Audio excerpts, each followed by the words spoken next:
This episode of This Week in Webseries is brought to you by SpidVid.com. Connect, collaborate, and create video entertainment. Today's special guest on This Week in Webseries is Tom Konkle from Safety Geeks. So don't get parts on the floor. Okay, we are back, and we have Chris Greenaway from Venus Spa. Welcome to the show. Hey, Emperor Chris. Nice. I feel a great disturbance in the Schwartz. Right on. Okay. So, we have, of course, Tom Konkle from Safety Geeks here, and myself, Travis I Gordon. don't have the intimidating floating head of Chris Greenaway, but I respect the effect. I like the effect. Yes, I've head envy. I don't. That sounds dirty. Okay. Yikes! It's Yeah. in 3D now. Excellent. I miss your Charlie Sheen winning poster behind you. That's right. Well, when the lights came out, You gotta Charlie change- was looking for Sasha Grey again. Okay. And yeah, so I'm Travis Gordon from Spell Fury, and we've got some heavy hitters here tonight. I bet you our views on YouTube all combined are a lot. We're getting there. We're getting there. Yeah. We have a good, respectable amount on YouTube, and one thing that we've done is tried to cast a pretty wide net. On some of the shows like Safety Geeks, we rolled it out first on Coalcast. They had a deal where we would show it there first in HD, and then we're on Metacafe and Blip and Daily Motion and all those. So as aggregate views, we're about 9 million, 10 million views for Geeks and Invention combined, which is respectable over 2.5 years. That's pretty good. Right. Yeah. Are you still working hard on Metacafe? You know what? I visited it 2 days ago. Oh, to wow. See what happened.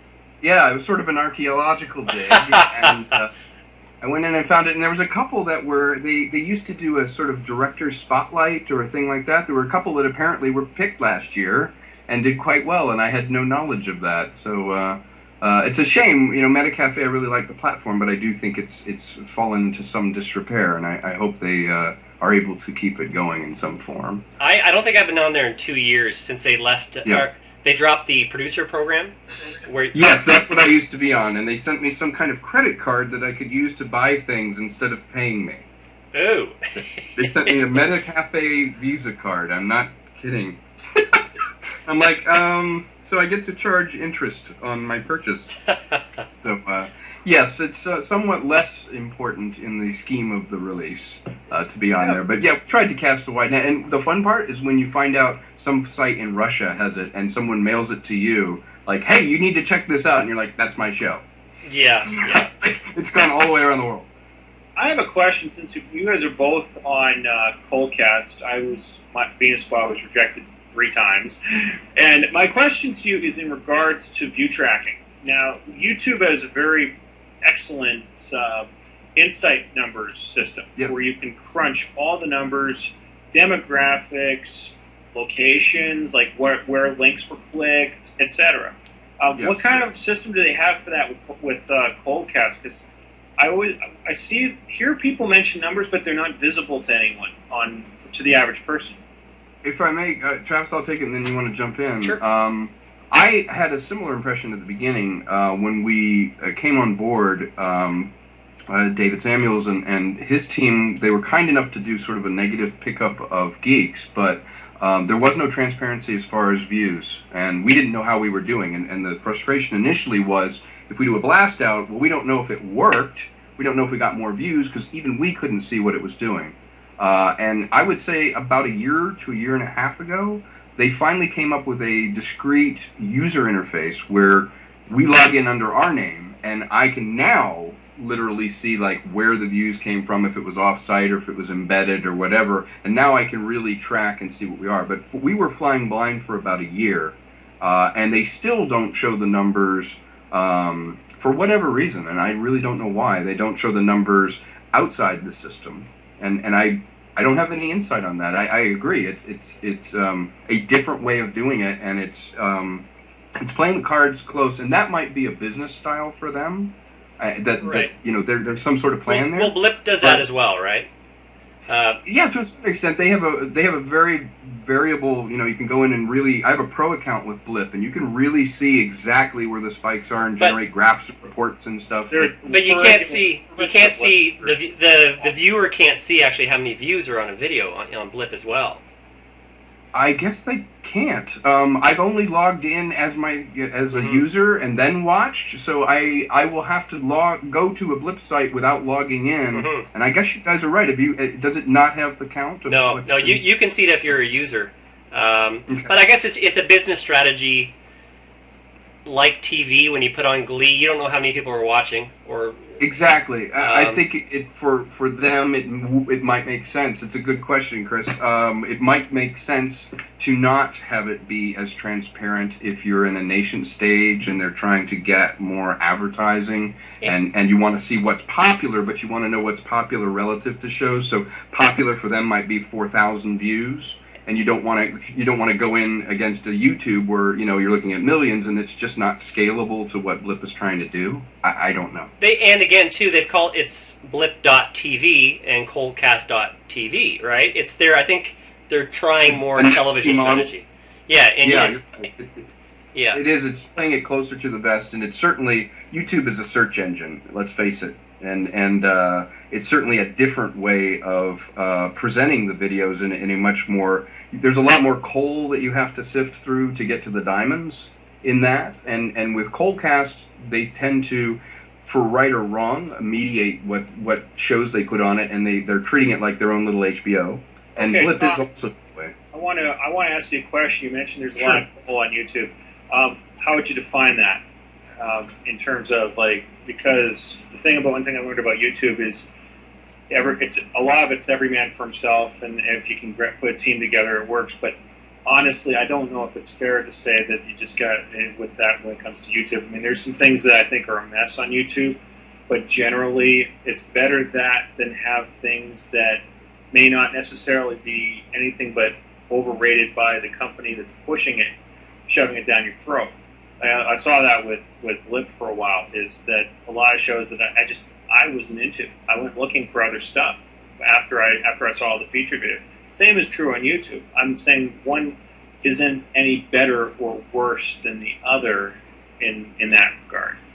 I guess what I mean is moving coal would be every few seconds. What is it? 12,000 videos go up on YouTube. Half of them, are old clips from Letterman, or somebody puts up their kid laughing or something, and then someone else puts up something that they worked on for a year. It's a $20,000 show, and if I'm looking for that show, if you go to just YouTube.com.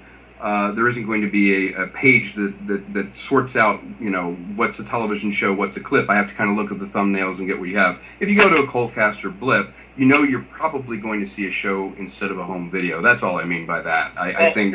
I've been on Blip for 3 years, since the beginning of Venus Spot. And Venus has never once was never once featured or anything. And Coldcast.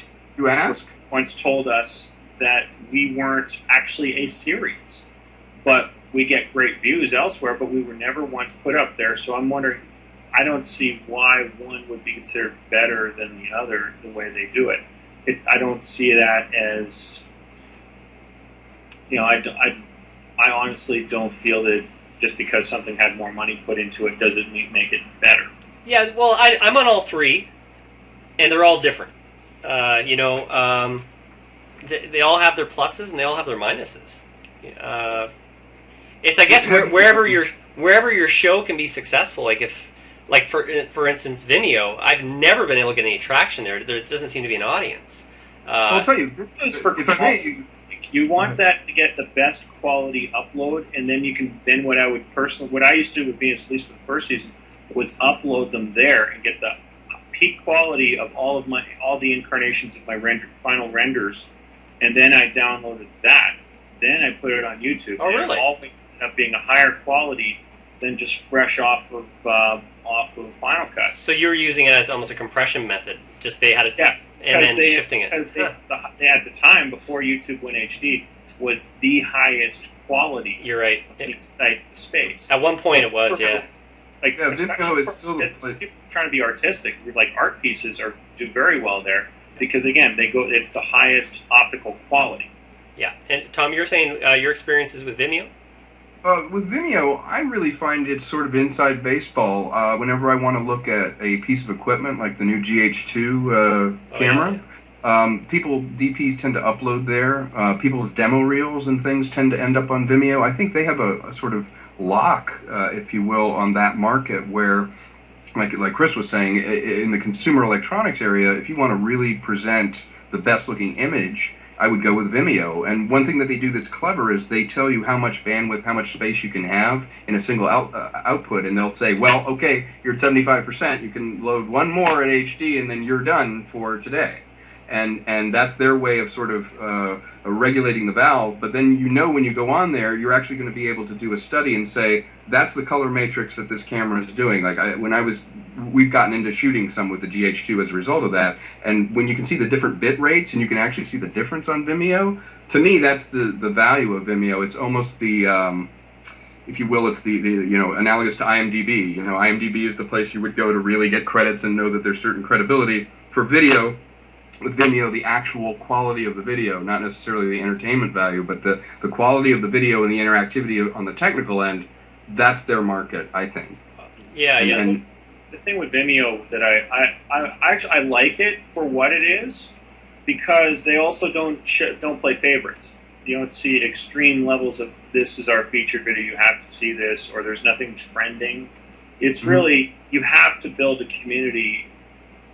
You're flying blind, but it's something that sometimes needs to be done there. But really, what you're doing is it's existing so you can send it to people with a good degree of certainty that people aren't going to just stumble on it. And if you have a video that you don't feel is ready, it's a good place to put it because only a few people will see it, and most of them are in the same boat as you. A lot of experimentation. Now, Can you make money on Vimeo? I don't think so. No, I don't think so. And really, but it's not really commercial. Yeah, and it's a double-edged sword. The featuring thing, it's great when you're featured, and it's terrible when you're not. I think that's why Vimeo doesn't work in some ways, is that it doesn't have a discovery mechanism, and there's no one to talk to there. There's not a Steve Wolf where you go, hey, Steve, would you please take a look at my work, and if you think it merits it, would you consider putting it on the front page? I don't know what the interface is with Vimeo, and I don't even know where they're based, who to talk to. And I do think that's part of why they're sort of the secret that the three of us know because we're in the business, but to the general public, no one goes, I'm going to go to Vimeo and see what's on there, and they type it in and discover Spell Fury. It just isn't going to happen. I used to use Vimeo to send rough cuts of the green screens of what we did, and I knew it would never leak and no one would ever see it. So I would send work cuts and stuff, and actually the whole backlog of Invention and Safety Geeks is on Vimeo. And I actually cut some of the behind-the-scenes stuff from that footage because I would send it out to the guys with a password, and you wouldn't have to worry about anyone seeing it, really, because the traffic was so low. But the resolution on it, you could literally see, well, that's going to key, that's going to work on the cut. So I'll have, many iterations and versions that I put up through Vimeo. So they're wonderful in a sort of behind-the-scenes way for me. Right. Yeah, now, with being featured, do you guys remember back in the day on YouTube when an actual human would feature you? Yes, I do. Mark Day. I think that mechanism's gone away. Oh, yeah. Long gone. YouTube's too big for that now. It really is. You can't handpick and say that person's going to be something at this point. And it causes nothing but discontent, and B, there's just so much out there. Keeping up is almost impossible. But I like what they're doing right now with your recommendations.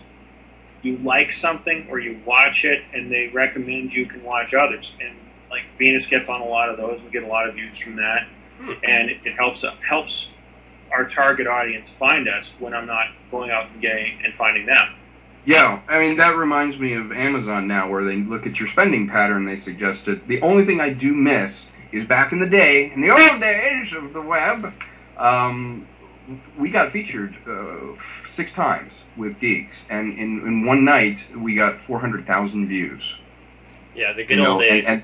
and that's how the show found its legs, and that's how I knew what was working. You know, you get all the comments, you get all the stuff, and that was because you reach out. You know, I asked 29 times before they would feature it or take it. They ignored the first 15 times. I called, I emailed, I asked friends who knew somebody. I finally met Mark in Santa Monica, and I asked him right out. I said, would you please I know you're busy, please take a look at this and see if it has merit. And he had he had 2 people that also looked at it. And the minute it got featured and moved in the position on there, all of a sudden now it had legs. Our subscribers went up, and we had hundreds of thousands of views instead of just a few thousand. And I do miss that, because now I think it's programmed out. I think they know what they're going to feature in December. I know what, you know, they're going to be like, well, we gave $1 million to so-and-so to make some YouTube content. It's in our interest to feature it in December. So you and I loading something up and going, will you feature this in December? It's like, well, it might be great, but we've already got something scheduled for December.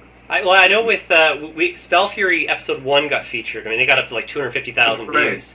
And a lot of my earlier stuff got featured as well. If you guys remember, there was guest editors, and someone would be an editor for the day, and so it was great because it was their taste.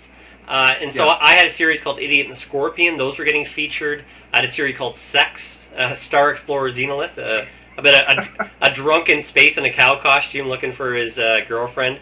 It was getting... Imagine a show called Sex doing well on YouTube? I can't believe that. What were your meta tags? I can't believe that. Yeah, we were getting incredible views. We actually translated it into Chinese, and it got like 1 billion views on 56.com and some of the Chinese sites. It was insane. Wow. I love stories like that. That's what guys like us have to do. You have to translate it into Chinese. It was tough though. Reading comments, because I like to talk to my audience, and you put it into Babelfish, and there's you know, a lollipop, my friend, and then I'd have to translate it to Chinese, then translate it back to English, and go, no, that's not what I meant, and then take out some words. It was so annoying. You do have to wonder, like, how much of it even culturally they're gleaning. Like, on what level are they enjoying this? Mm-hmm. Because it's the same thing. If I watch Chinese content on some of the sites, I'm like, some of it's insane. You know, like some of the game shows and the things that they do. It's a glimpse at a culture where you wonder, what are they gleaning from what I'm doing? Like verbal jokes and stuff has to be going like this. Well, the game shows you're talking about are actually mostly Japanese. Yes, Japanese definitely. They don't have level of violence or craziness like that in China. They're just not allowed to because of the level. In Hong Kong, there's a couple that are bizarre. Yeah, but in Japan, like the show MXC came direct from Japan. Yeah, that's insane stuff.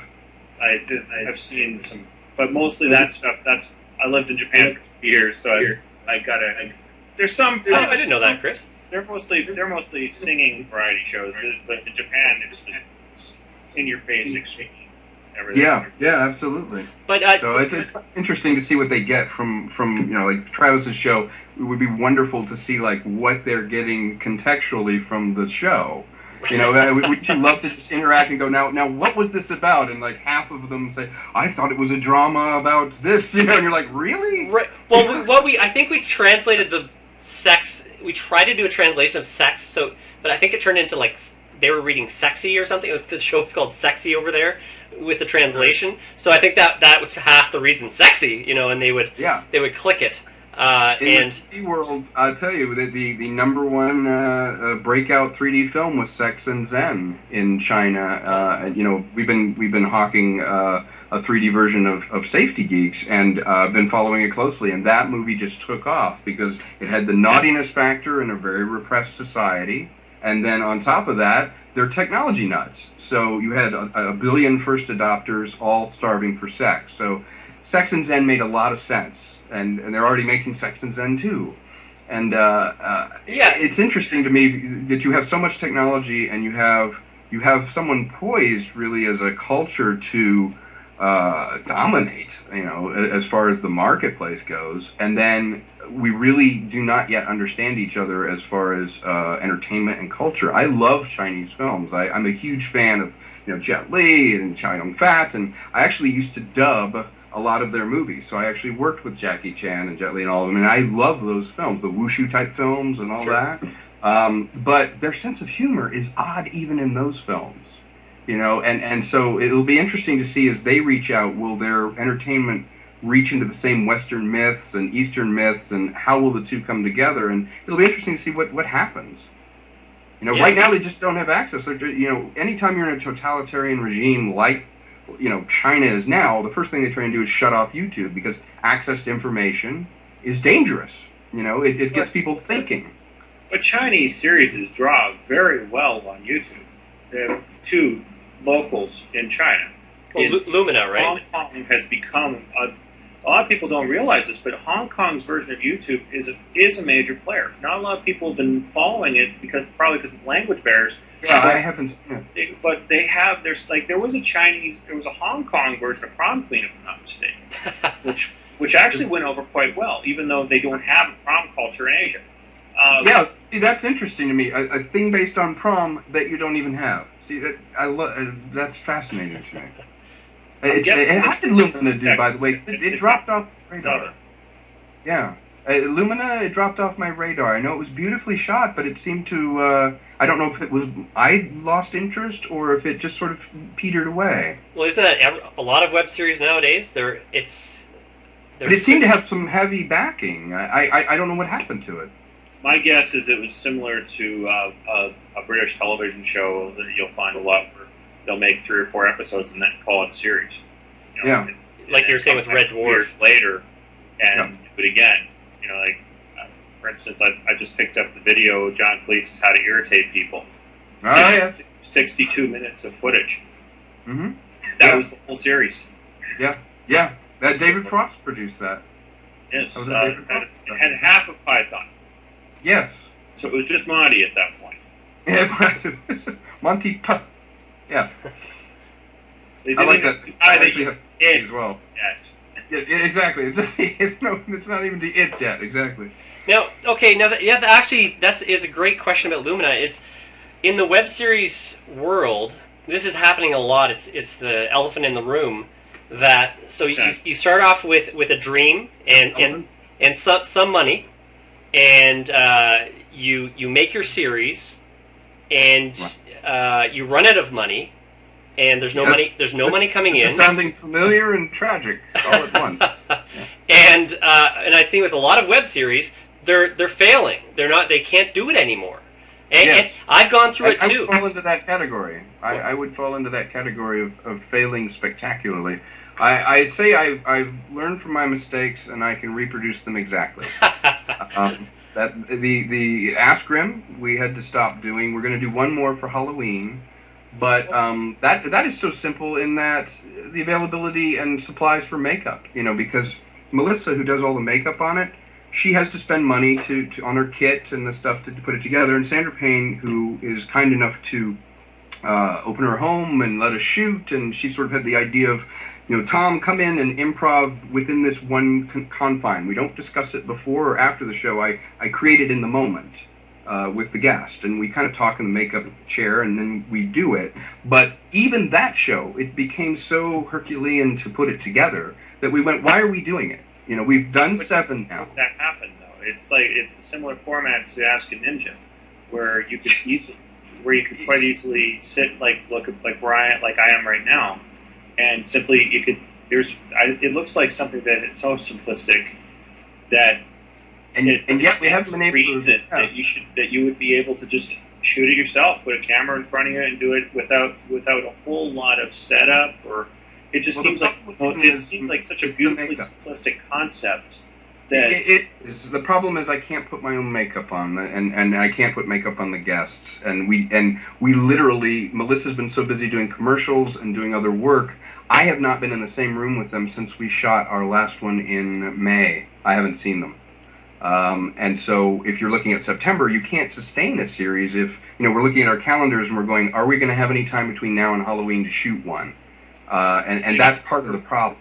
Or would you consider retooling it to make it more simple to do, that you could make it simple? Because it seems to me like something that it would keep you active, keep you in the web space more, keep you out there, and bring more views to it, because for every new video you make, the oldies become more relevant, because people will see them on the sidebar of your new video, which breeds more views. Like I have a term, turn one view into 1,000, and it stands to reason to me that if something is really simple and is really good, why not just retool it a little bit and make it a little bit easier to do, that you don't need all this help to make it happen, when really the star of the show is Grimmy, and not the lovely singer Christina Grimmy, the other Grimmy. We had a heart-to-heart, because we both kind of said, where is this going, and why are we doing it? We're certainly not making any money at it, and I was saying, my job is as an actor, and I need to survive as it, so every time I'm shooting this, it's taking me away from something that might pay my electric bill.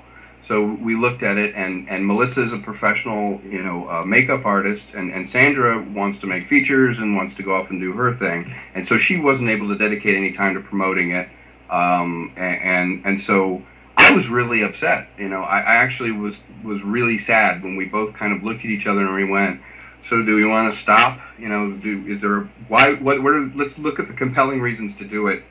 We couldn't come up with 5. And so we agreed, we'll try something else. I loved doing Grimm. Once I had the voice and things would come out of my mouth, you're in a pure place where you say things that are far more clever than you. And I loved doing it. But it was funny. And you're right. Is there a way to strip it down and do it? Possibly if I could do my own makeup. I would still need somebody to shoot it and put it together. But then again, at the end of the day, what dividends? That's pretty cool here. So you could if you put the Grimm outfit on with what I've got right now, you look 10 times cooler than me. Thank you. Chris, it takes her about an hour to do that. The spray painting and all the stuff on it, and it's very elaborate. But Tom, Chris really does have a point. With YouTube, you can get away with doing your own makeup and just being in a dark room like Chris, and just be just as effective as it is now. It doesn't have to be slick. It could be just you in that room, and you do your own makeup. Just put a mirror, do it, and the fans will love it just the same. That's interesting. It comes from a different place, because I come from theater and the rest of it. I have my bar, and I feel like if I put something out there at a certain level, I won't go below it. And if I feel like I've compromised it in some way, it needs to make sense as to why I'm doing it. And if she's not going to help, and yet she's going to be part of the creation of it, and I'm splitting my profits with her, etc., because it is something that grew out of me playing Grimm in her short film and coming up with the character. Do I want to split it 50-50, but I shoulder 100% of the work? Probably not. And there's a dozen other ideas that I would love to do. So I would rather leave on a high note and having done 9 or 10 really good ones than keep cranking it out as more of a confessional one-on-one on the video. I love the dynamic of working, with some of the actors, like Paul Hungerford, one of the guys who's in the show. A little trivia on that is he was one of the first guys I ever did sketch with on stage. We've known each other for 17 years. Wow. He was on the first comedy album I ever did, and that's the first time we ever appeared together on video. Oh, wow. So that was a cool way to play, and he played my agent, the devil. Right. Kevin. And I don't know, have you seen that, Chris? The one where Kevin, the agent? Yeah. That's Paul. Yeah, and it was awesome. We didn't even have to talk. We knew exactly where we were going with the characters and developing it. But you raise a great point. And honestly, if I was just getting started and I created the Grimm character, I might do that. I might say I'm going to do my own makeup and stuff like that, because I used to do that backstage. I'd be back there trying to do it and do my own thing. I don't want to do that, and I have to be honest. But even the theater thing, the show must go on. Yes. And there's one thing I wanted to bring up. I was going to mention this a minute ago. With Ask a Ninja. Ask a Ninja is extremely simple. He answers a question and cuts maybe 100 cuts in an hour, random stuff, and makes it. But it still looks really slick and high end, and they make it work. Yes. Without having to do all that much. And what I'm saying is, he's got a thing over his face, not just on the web, but on YouTube in particular. Keeping it simple, keep your costs down, and push the hell out of it. Now, Chris. That's what I do, and that's what Ninja did. That's how they got where they are, and that's how I look at it. This is a little off topic, but how is the reboot with Ask a Ninja doing? Is Brett Register involved with that or something? Or I believe he is. Yeah. If Brett was helming it or something, and it hasn't been very well received since coming back. Okay. Of its time. Yeah, it was. I think it was two things. One, there was two problems I think happened. Number one, they went away from YouTube for over 2 years. Yeah. Frankly, I think they should have stayed with what they were doing and moved to Funny or Die. As soon as names like Will Ferrell started appearing on Ninja, they should have been going to Funny or Die because that was where it belonged. Because you had some big names, tremendous talent, fun stuff. But I think what happened also was when they started talking about how they wanted it to be a web series, what they were doing, we got lucky and viral. It's like, who's putting these ideas in your ear, man? And the next thing I see on the extra Ask a Ninja stuff where they went away from the Ninja, I see Brett and Craig Frank doing sketches that didn't really have anything to do with the Ninja. And the Ninja was one of those things that was so isolated. It was all about the Ninja himself. He's that funny. And he's that good. You take him away from that, and you put the cast of the crew in his place. Ninja fans are going to look at it and like, what the? Where's the Ninja? Well, no, I'm a fan of Craig and Brett. I think they're very talented, and I think probably I understand that they're not. Yeah. They're not the Ninja. And I think Kent got tired of it. You get a little worried about when fans will say, "What's this? This isn't our show. This ain't our guy." And it's possible that it ran its course the first time, and Kent may have been tired of doing it. I don't know what was in his head. I think when he came back with it, it was certainly an indication that he might have had more to say, or maybe they did look at it, and as Chris said, well, wow, we left a cash cow, or we left a good idea behind, and maybe we shouldn't have. A lot of artists second-guess themselves. And I think any idea like that, it's lightning in a bottle. You guys know how that is, where sometimes you go, how is this like this took off at this one moment, and would something take off if it hit any other time? With my own shows, I often wonder, well, if I'd gotten into this space a little bit earlier with Geeks or Invention or one of the other things, would I be in a very different place than I am now? You just have to take it where the cards fall. And he chose to walk away from it and come back. Well, they were still making videos.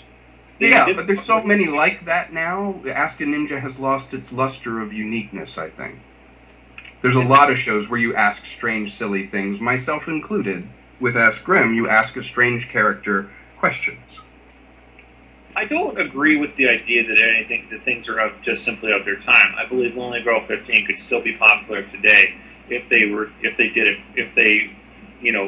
Do you think it would be popular if people knew that it was fake? They know it's fake now. So yes, but they didn't when it was popular. It stopped in 2008. The Resistance final episode is when that ended, and I don't count the show as yours because those were fan shows. Right. But honestly, I think after 2008, I think they could have continued. They made a number of mistakes along the line historically. Eagle did. But I honestly believe if they'd stayed the course and did the things that were working for them, I think they would still have a tremendous fan base today. And I think it would be growing because you're continuing. You see, you stop dead. Your subscribers stop being relevant because many close their accounts or change their accounts and disappear. Nothing grows when you stop. And that's Prom Queens had that problem. They've lost well over half to 2/3 of their subscribers over the years because they haven't done anything new on the YouTube channel in years. And I think it run its course. Yeah, I don't think it ran its course. I think the minute you stop it dead in its tracks, it's dead. Once you stop, that's momentum, right? If you lose that momentum, you gotta keep rolling. And if you stop rolling, all bets are off. You're almost starting over. Go on, Tom. And I do have to disagree. I do think some things are of their time. I think Blair Witch worked at the moment that the internet, this is it real kind of footage campaign. I think if you did that campaign now, people are quite savvy to it. You can see by Apollo 18 how the response has been different to Apollo 18 than it was to something like Blair Witch, where it was something new and sexy that you could do a social media activity at the type of campaign. Exactly. I don't think you'll see anything like the Paranormal Activity. I don't see that lightning striking again anytime soon, even if it's the same. To be honest with you. I'm sorry? It happens every generation. But a generation must go by. Yeah. And for me, I think you're right. Some things are timeless, and hopefully when I do comedy, I try and make it evergreen. I don't try and tell Gerald Ford jokes because that's going to date me if I'm in the 70s, you know. But I do think some things are lightning in a bottle. For example, Blair Witch. For example, Lonely Girl. Because back then, half of the appeal was, is it real or is it not? It was technology running up against a new social network where people were going, wow, I can convey this information really fast to each other, and I can Twitter, is that real? Did you just watch that? And it spread virally in a way that sitting in Lawrence of Arabia, I couldn't tweet and go, this is awesome, you guys need to see Lawrence of Arabia. There's so much sand. It's so much sand, dude. And so that movie is timeless, but I don't think that movie is going to be any less of its time. I think that film needed to be made when it was made, and people's attention spans have changed. If you watch it with a younger person, they'll get bored. Okay, hey guys, can we just have it? We'll take a quick break here. Yes, of course. Okay, we have a sponsor for this episode, and it is spidvid.com, and I love Spidvid. Me too. It is a solid resource. Yeah. It's great for if you have an idea, but you don't have maybe a cameraman or an editor or someone to compose. And so you go to spidvid.com and you start an account and you pitch a project. And then what happens is people are going to start joining onto the project if they like it. So you put a paragraph about what your show or web series is going to be, and people start to pile on. And then you look through all the bids, and you do your research, and you start putting your team together to make the project. And it's free. This is a free service. And there's some tremendous. So Tom, you've heard of SpidVid before? I have. I've actually gotten some projects emailed to me as a proposal, and they tell you who's doing it, and they give you some background, and they allow you to throw in, as you said, you can throw in on the project.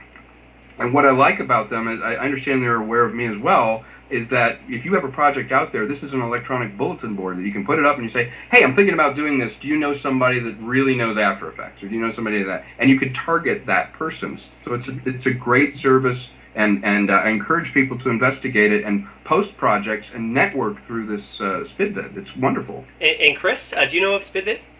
Oh, big time. Yeah.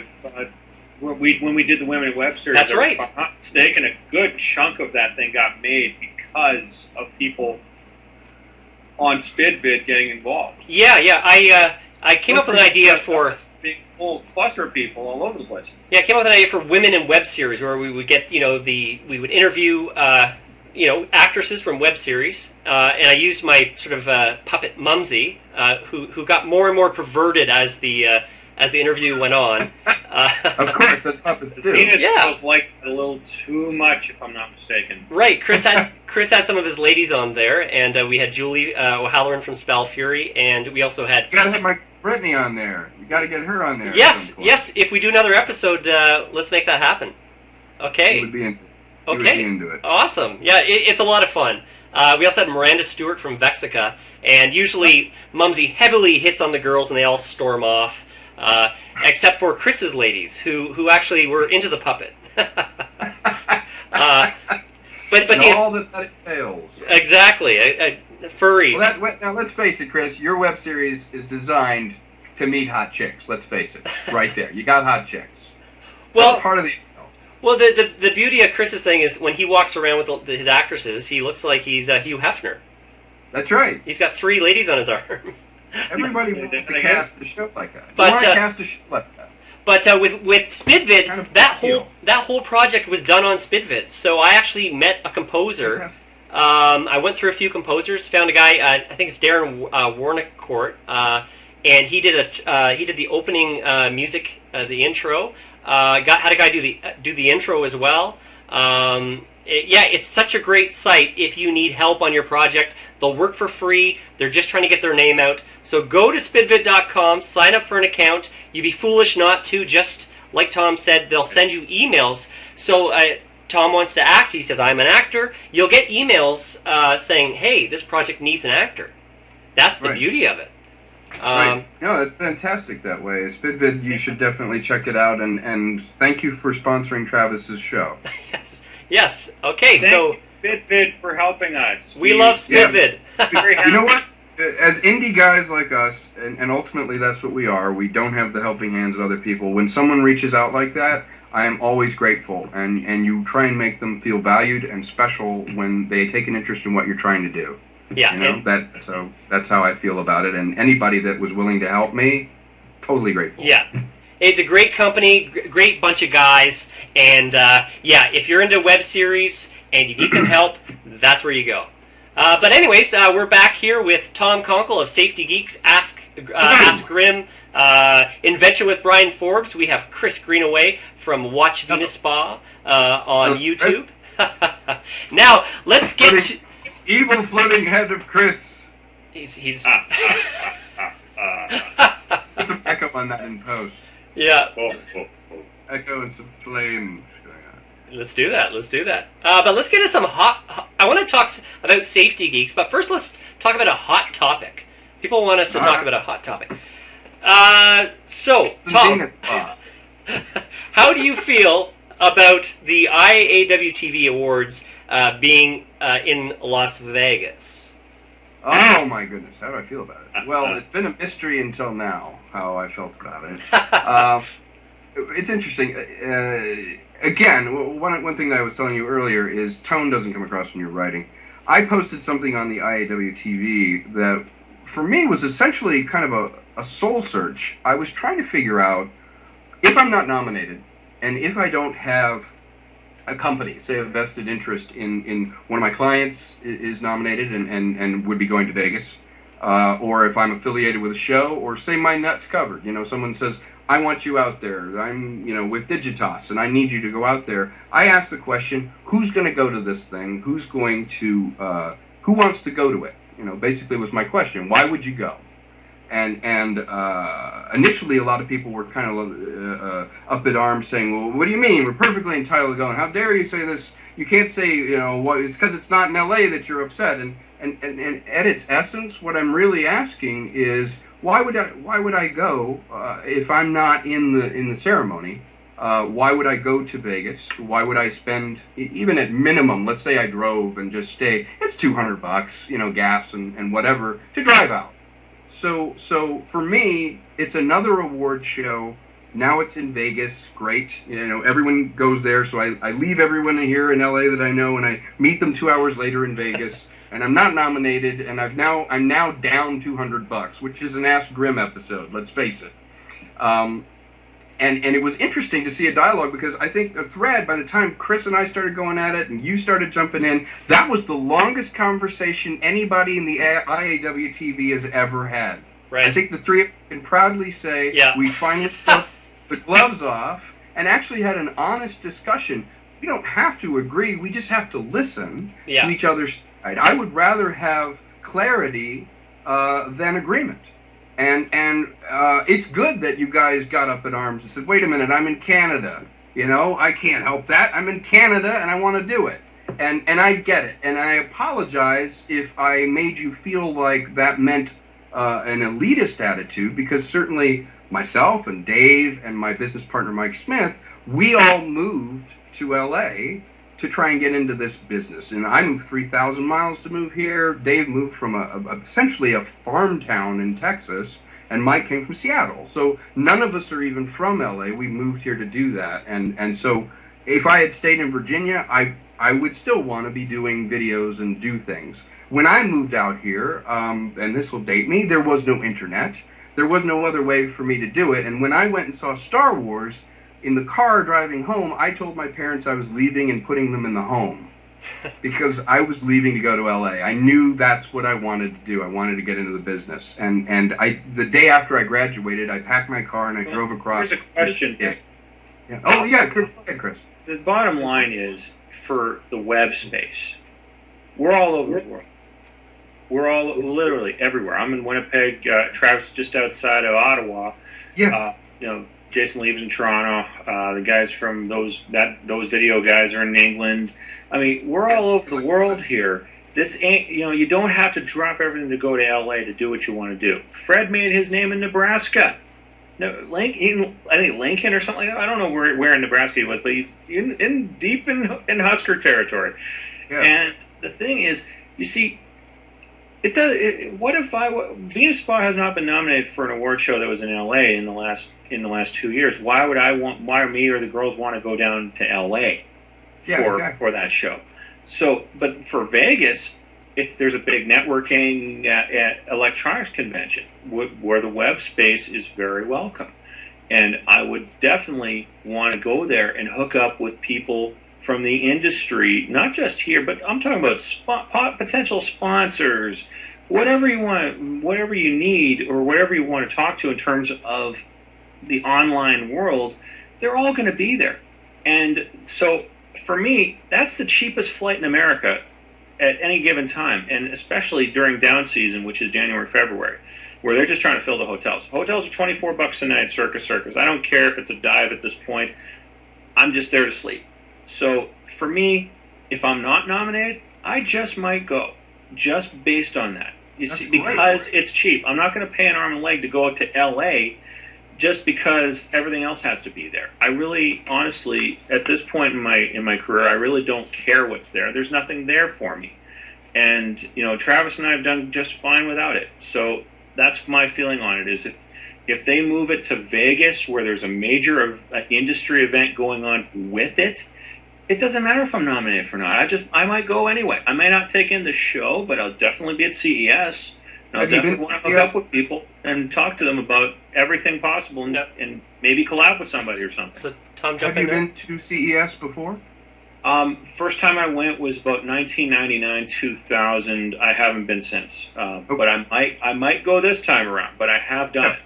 I went the last 2 years, and it did pay some dividends. Frankly, the agenda of the people on the floor there, being consumer electronics, they're very narrowly focused on selling their own product. The reason I went 2 years ago was Yabazam, the company that does our 3D, was showing their 3D TVs, and I wanted to have lunch with the guy because I hadn't had a chance to meet with him and talk to him. They're based out of Perth in Australia, and I hadn't had a chance to meet with the rest of their team who happened to be there, and I went there. Well, here's the thing. Let's springboard off that idea. If it's international, then technically it doesn't need to be anywhere for an award show. It only needs to be somewhere for the actual nominees and the people that need to physically be handed an award, or if people want to network. I think that's great, and I think you should go if you're wanting to network. I have never been able to network at an award show. At all the ones I have, everyone's in their own little world, and they're trying to get on the carpet, and they're talking about celebrating their own show. For me, I would much rather see an awards show that was existent virtually on the web, where all of us are in attendance and seeing it, but there isn't any place that you have to go to be in it if you're not nominated. That would be, but at the same time, I think in terms of where everyone was going, in terms of what they wanted to do with these shows, I don't want something that apes the Oscars, but I consider this more a better compromise than where they were going with this before.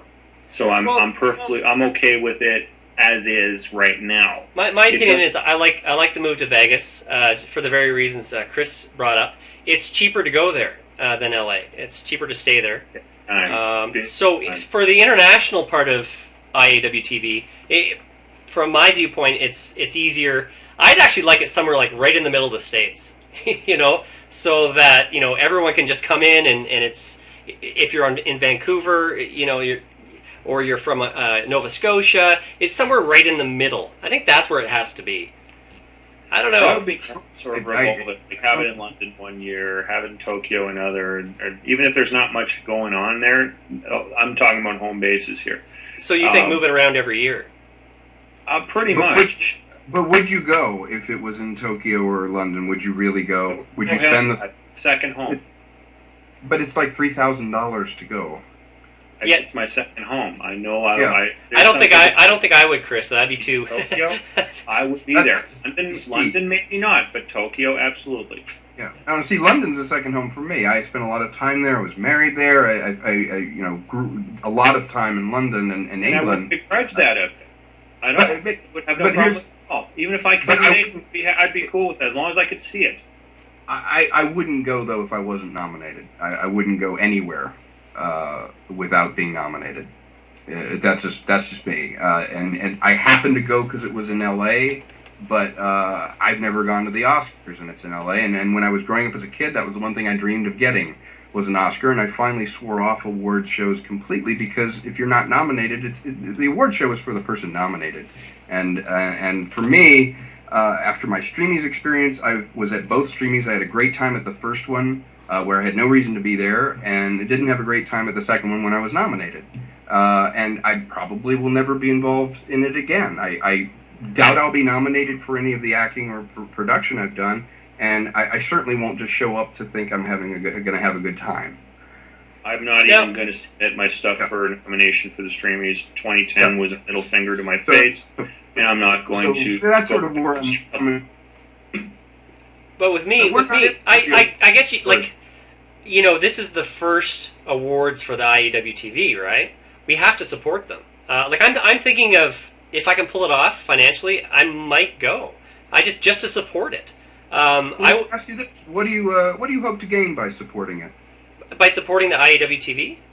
Yeah, absolutely. It's not a loaded question, too. I'm actually asking an honest question. No, fair enough. Yeah. No, well, we all paid $90 to be in the Academy. I think it gives us a good sense. It's a community of people who are doing web series. Like right now, this is happening because of IAW TV. It was a discussion that happened on the IAW TV Facebook page, where we all most of you guys battled opinions, and I love that. We're getting different viewpoints. We have to do that. We have to talk honestly and stop saying, I love your web series, I love your web series. And far too easy on each other, yes. Way too easy. I think we have to bring in constructive criticism. I know it hurts, but there's some creators I'd like just to say, hey, your editing has to get better. If it does, your show's going to be successful. But I don't feel we're not being honest. Well, and it's tough, too, because another to be mentioned. And that is the one thing I've learned when I was out in LA compared to how I am when dealing with people in the international community. And that is the web series community. Now, I've seen many a show out that was made out in LA that didn't do well because everyone's out there. I've heard this said a few times. Brady DeForest once said to me that we're a family out here.